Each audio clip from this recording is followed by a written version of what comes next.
My Father's Dragon by Ruth Stiles Gannett. Chapter 7. My Father Meets a Lion.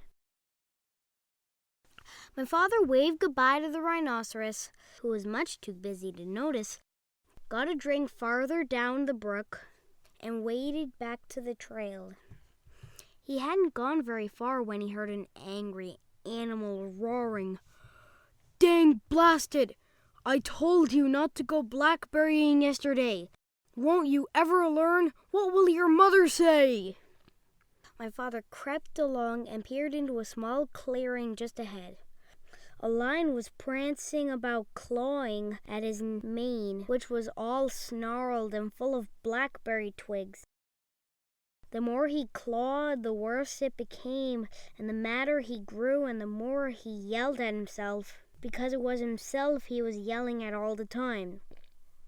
My father could see that the trail went on through the clearing, so he decided to crawl around the edge in the underbrush and not to disturb the lion.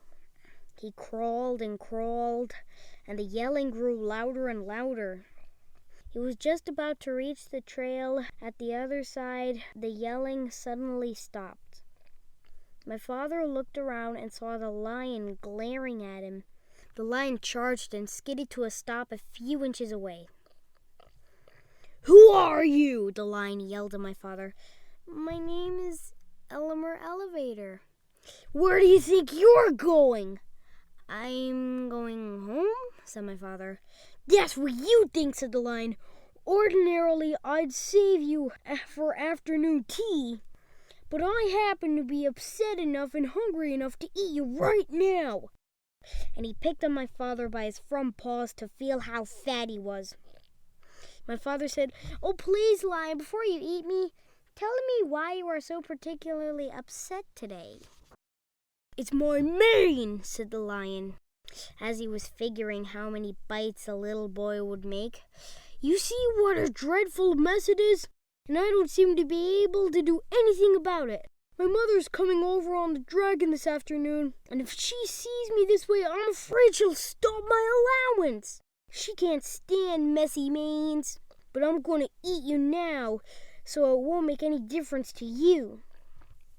"Oh, wait a minute," said my father, "and I'll give you just the things you need to make your mane all tidy and beautiful. I have them here on my pack."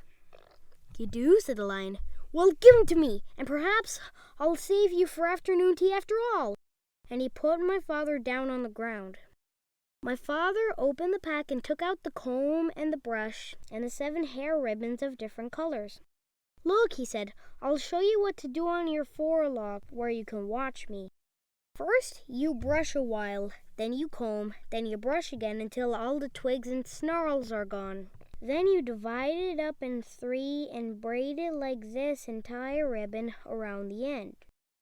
As my father was doing this, the lion watched very carefully and began to look much happier.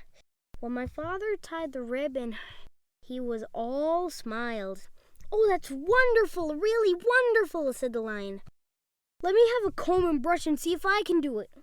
So my father gave him the comb and brush, and the lion began busily grooming his mane. As a matter of fact, he was so busy that he didn't even know when my father left. End of chapter 7.